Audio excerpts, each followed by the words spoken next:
Selamun aleyküm aziz yurttaşlar. Yine bir gün Baybazar'daki Zimni'nin içindeki 378. magazinde hemmenizi hoş gördük.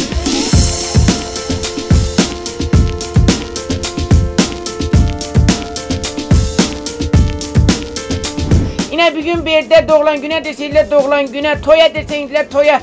Gül dişlemi, saat dişlemi, aksesuarlar dişlemi hem mezatla inşada tapıladın. Yine bunda gül dişlemi yanadı. Yine buna yaş ballar sevgililerinize versinize polar yine yanıp duradı aylanıp içinde minlerseler yanıp.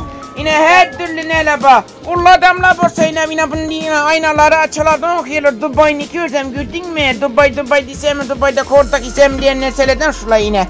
Hava hemen şöyle bir mamar teklif bir veresle aşaktan oymayanları yazsadı gerek desenizle.